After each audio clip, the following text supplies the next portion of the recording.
دیکھیے دعا ہے، ہم سب اللہ ہی کی طرف سے ہیں اور اللہ ہی کی طرف لوٹ کے جانا ہے. دعائیں آج کل ہم پڑھتے کہاں ہیں؟ بس بحث کرتے ہیں. فرض نماز کے بعد دونوں ہاتھ اٹھا کے دعا مانگنا چاہیے کہ نہیں مانگنا چاہیے؟ امام جب مانگے تو اس کے ساتھ ہاتھ اٹھانا چاہیے کہ نہیں اٹھانا چاہیے؟ قبرستان میں جائیں تو ہاتھ اٹھا کر دعا کر سکتے ہیں کہ نہیں کر سکتے ہیں؟ عید کی نماز پڑھنے کے بعد عیدگاہ میں ہاتھ اٹھا کر دعا پڑھ سکتے ہیں؟ بحث کروا لو ہم سے بس. ارے دعا کرنے سے آپ کو کون روک رہا ہے؟ غور کرو.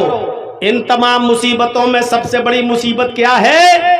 آپ کے کسی عزیز اور کسی قریب کا انتقال ہو جائے. مثلا آپ کی بیوی کا انتقال ہو جائے، مثلا آپ کے بیٹے کا انتقال ہو جائے، تو یہ چیز سب سے بڑے غم کو لے کر آتی ہے.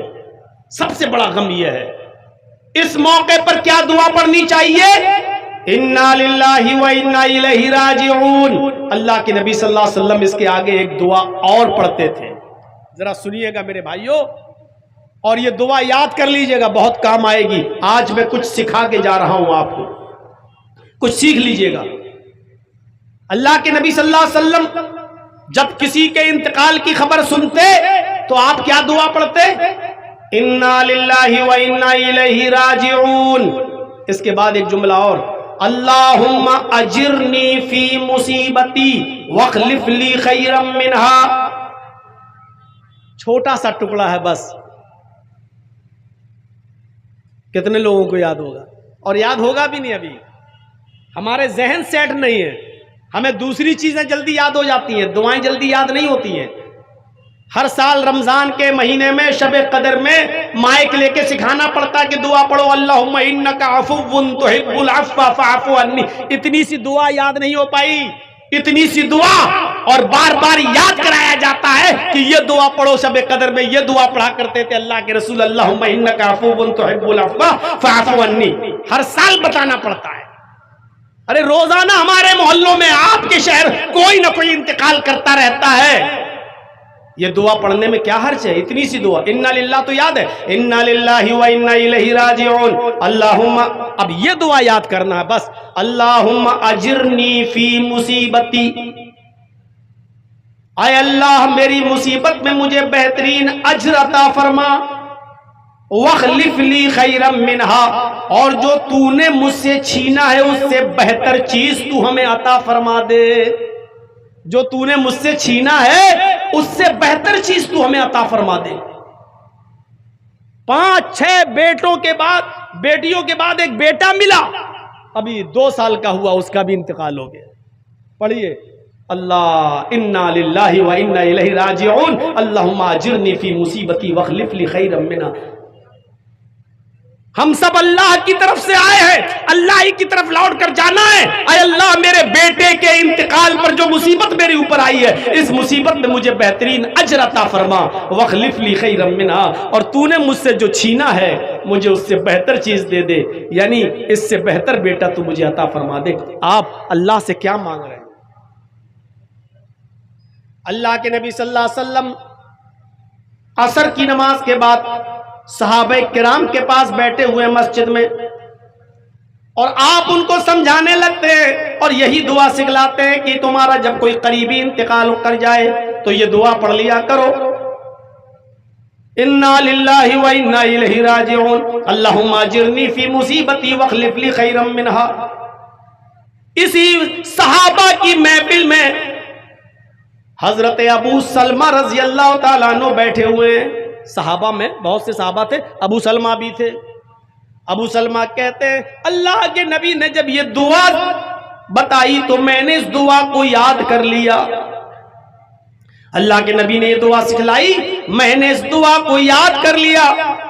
اور جب میں اپنے گھر پہ پہنچا تو میری بیوی نے، ام سلمہ نے کہا آج آپ بڑی دیر سے آئے، عصر کے بعد آپ جلدی آ جایا کرتے تھے، پھر بازار سے کھانا پکانے کے لیے کچھ لینے جایا کرتے تھے، اور آج آپ اتنی دیر سے آئے ہیں کہ اب مغرب کی اذان ابھی ہو جائے گی، آپ پھر مسجد میں چلے جائیں گے، کھانے پکانے میں دیر ہو جائے گی. کہاں رہ گئے تھے آج دیر کیسے ہو گئی آنے میں؟ آج دیر کیسے ہو گئی آنے میں؟ حضرت ابو سلمہ کہتے ہیں میری بیوی آئے ام سلمہ، آج اللہ کے نبی نے عصر کی نماز کے بعد لوگوں کو روک لیا، کچھ سمجھانے لگے، درس دینے لگے، اور آج آپ نے ایک دعا بھی سکھلائی، جب تمہارے کسی عزیز کا انتقال ہو جائے تو یہ دعا پڑھ لیا کرو، انا للہ و انا الیہ راجعون، اللہم اجرنی فی مصیبتی واخلف لی خیرا منہا۔ ام سلمہ کہتی ہیں کہ میرے شوہر ابو سلمہ نے جب یہ دعا مجھے بتائی کہ اللہ کے نبی نے مسجد میں یہ دعا صحابہ کو سکھائی، تو میں نے اپنے شوہر سے یہ دعا سنی تو میں نے بھی اس دعا کو یاد کر لیا۔ یہ دعا تو سب کو یاد تھی، انا للہ و انا الیہ راجعون، اتنا سا یاد کرنا تھا، اللہم اجرنی فی مصیبتی واخلف لی خیرا منہا۔ اتنی بار میں اس دعا کو پڑھ چکا ہوں کہ شاید اب آپ کو بھی یاد ہو گیا ہوگا، کسی کو کھڑا کر کے پوچھیں، اتنی بار میں دہرا چکا ہوں کہ شاید آپ کو یاد ہو گئی ہو، اللہم اجرنی فی مصیبتی واخلف لی خیرا منہا۔ اب سر نیچے ہو گئے، کہیں مولانا ہم ہی کو کھڑا کر کے نہ پوچھ لیں، ہم کو کھڑا نہ کر دیں۔ اتنی سی دعا حضرت ام سلمہ کہتی ہے میں نے یاد کر لی، جب کسی کا انتقال ہوتا میں یہ دعا پڑھ لیتی۔ 6 مہینے گزر گئے، 8 مہینے گزر گئے، 1 سال گزر گیا، میرے شوہر کپڑے کا بزنس کرتے تھے، کپڑا دوسرے شہر میں لے جایا کرتے تھے، بیچتے تھے، اور وہاں سے کچھ چیزیں خرید کے لاتے تھے، اپنے شہر میں بیچا کرتے تھے۔ میرے شوہر بزنس کرتے تھے دوسرے شہر میں جا کر۔ ایک دن میرے شوہر بزنس کے لیے نکلے اور وہاں پہنچ گئے، اور وہاں سے بہت سا سامان لے کر جب میرے گھر کی طرف آئے، اپنے شہر کی طرف جب چلنے لگے تو راستے میں بیمار پڑ گئے، ابو سلمہ بیمار پڑ گئے۔ اوفو، جو چیز بتانے جا رہا ہوں غور سے سنو میرے بھائیوں۔ ام سلمہ کہتی ہیں میرے شوہر باہر گئے، اور وہاں سے جب لوٹے دوسرے شہر سے تو بیمار پڑ گئے، اور راستے ہی میں ان کا انتقال ہو گیا۔ ابو سلمہ اسی بیماری میں انتقال کر گئے۔ میرے کانوں میں خبر پہنچائی گئی، کوئی دوڑتا ہوا آیا، اس نے مجھے بتایا کہ تمہارے شوہر ابو سلمہ بیمار پڑ گئے تھے راستے میں اور ان کا انتقال ہو گیا۔ میں نے اپنے شوہر کے انتقال کی جب خبر سنی تو میں نے یہی دعا پڑھ لی جو مجھے یاد تھی، انا للہ و انا الیہ راجعون۔ یہی دعا میں نے پڑھ لی، انا للہ و انا الیہ راجعون، اللہم اجرنی فی مصیبتی واخلف لی خیرا منہا۔ پھر مٹی میرے گھر لائی گئی، غسل دیا گیا، کفنایا گیا، اور ابو سلمہ کو دفن کر دیا گیا۔ میں عدت میں بیٹھ گئی، عدت کرنے لگی، اور جب بھی مجھے میرے شوہر کی یاد آتی تو میں پھر یہ دعا پڑھ لیتی۔ شوہر کی یاد آتی، یہ ایک غم تھا، تو میں یہ دعا پڑھ لیتی، یہی انا للہ و انا الیہ راجعون، اللہم اجرنی فی مصیبتی واخلف لی خیرا منہا۔ ام سلمہ کہتی ہیں کہ 2-3 مہینے گزر گئے، میں عدت میں تھی، ایک دن مجھے شوہر کی یاد آئی تو میں یہ دعا پڑھنے لگی۔ جب میں دعا پڑھنے لگی تو میں اس کے ترجمے پر غور کرنے لگی، اس کی میننگ پر، مفہوم پر غور کرنے لگی۔ میں سوچنے لگی ایسا کیسے ہو سکتا ہے؟ اس دعا کا مطلب تو یہ ہے کہ ہم اللہ کی طرف سے ہیں اور اللہ ہی کی طرف جانا ہے۔ اے اللہ میری مصیبت میں مجھے بہترین بدلہ دے، وَاخْلِفْ لِي خَيْرًا مِّنْهَا، اور جو تو نے مجھ سے چھینا ہے اس سے بہتر بدلہ مجھے دے، بہتر چیز عطا کر۔ ام سلمہ کہتی ہے میں بار بار یہ دعا پڑھتی ہوں کہ اللہ مجھے اس سے بہتر چیز دے جو تو نے مجھ سے چھینی ہے۔ بھلا میرے شوہر سے بہتر کون ہو سکتا ہے؟ میرے شوہر جو مجھ پر جان چھڑکتے تھے، میرے دیوانے تھے، میری ہر پریشانی اور ہر چیز کا خیال رکھتے تھے، میرے شوہر اس دنیا سے انتقال کر گئے، اور میں اللہ سے دعا کرتی ہوں کہ اللہ مجھے وہ چیز دے جو میرے شوہر سے بہتر ہو، میرے شوہر سے بہتر چیز دے۔ کیسے ہو سکتا ہے؟ بھلا اس دنیا میں میرے شوہر سے اچھا بھی کوئی ہوگا؟ ایسا کیسے ہو سکتا ہے؟